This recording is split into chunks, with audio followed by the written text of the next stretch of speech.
को यह भी पढ़ना चाहिए कि उनकी सरकार के समय मीडिया असहिष्णुता लोकतंत्र को लेकर किस तरह के सवालों पर अध्ययन हो रहे हैं।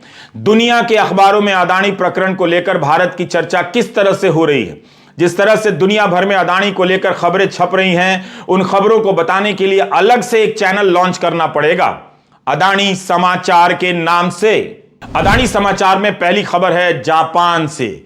निके एशिया में रोस्के हांदा की रिपोर्ट छपी है कि अदानी पर जो कर्जा है वह भारत की अर्थव्यवस्था का 1% से अधिक हो गया है। यह निके ने अपने विश्लेषण में पाया है, जिससे पता चलता है कि समूह का विस्तार कितना बड़ा है। अदानी की 10 कंपनियों पर 3 लाख करोड़ से अधिक का कर्जा बताया गया है। हम इनके अध्ययन की पुष्टि तो नहीं कर सकते, मगर अदानी समाचार के तहत इनका संकलन कर सकते हैं, ताकि आपको पता चले कि दुनिया में भारत का डंका किस तरह से बज रहा है। इस अध्ययन में बताया गया है कि फ्रॉड के आरोपों के बाद निवेशक कर्जे को लेकर चिंतित हैं। अदानी समाचार में दूसरी खबर है फ्रांस से। फ्रांस की टोटल एनर्जी ने अदानी के साथ $4 अरब के निवेश की योजना पर रोक लगा दी है। पिछले साल जून में दोनों की साझेदारी का ऐलान हुआ था, मगर दस्तखत नहीं हुए थे। पिछले साल की घोषणा के अनुसार total energy Adani new industry limited में 25% की हिस्सेदारी लेने वाला था। टोटल एनर्जी के चीफ ने कहा है कि जब तक चीजें साफ नहीं हो जाती हैं, हाइड्रोजन प्रोजेक्ट रुका रहेगा। अदानी समाचार में आज की तीसरी खबर, MSCI एक काफी बड़ा इंडेक्स है।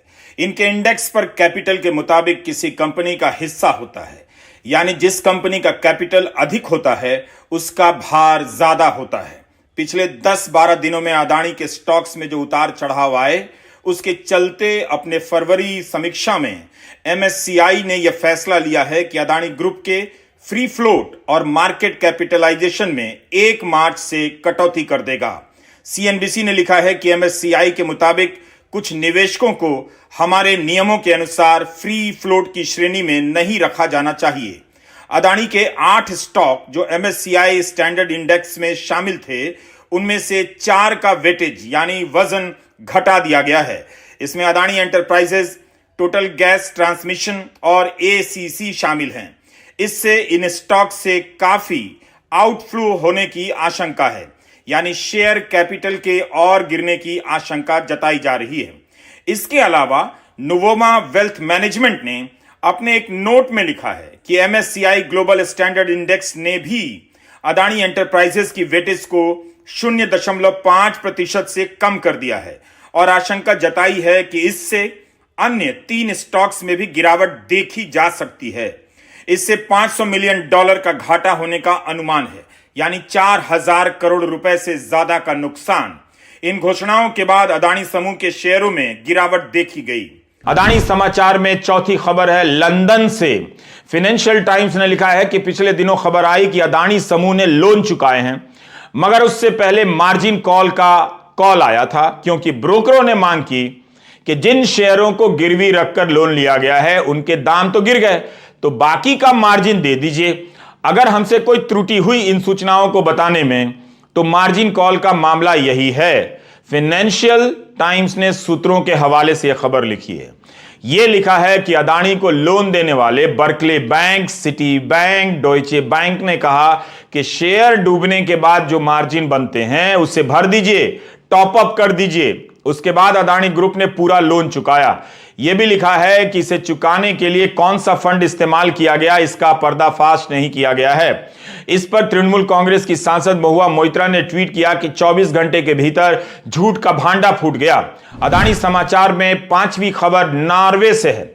नॉर्वे के सोवरेन फंड ने अदानी समूह की 3 कंपनियों में जो शेयर खरीदे थे उसे बेच दिया है।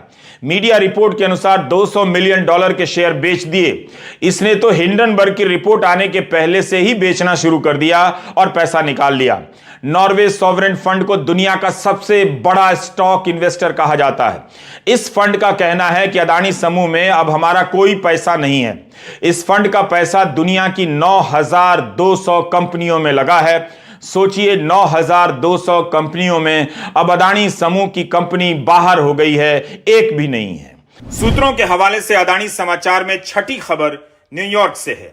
फाइनेंशियल टाइम्स ने खबर छापी है कि गौतम अदानी ने वॉल स्ट्रीट की एक ताकतवर एक्टिविज्म डिफेंस लॉ फर्म को हिंडनबर्ग के खिलाफ लड़ाई में हायर किया है।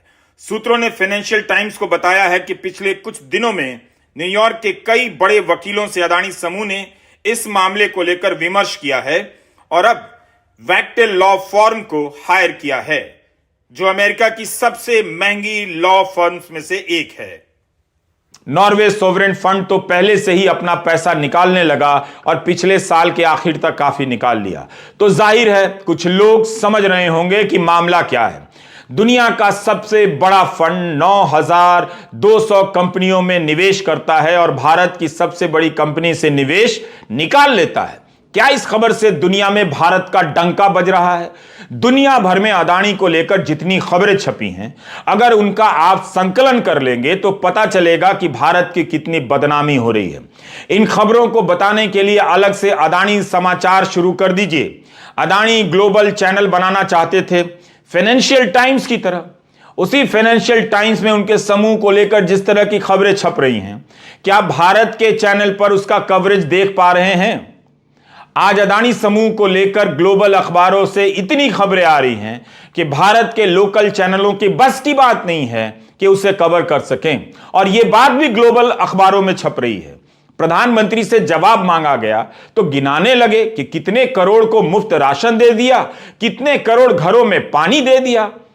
अब से कोई आपसे सवाल पूछे आप कहां थे, घर लौटने में इतनी देर क्यों कर दी, तो मत बताइएगा कि गाय को गले लगाने गए थे।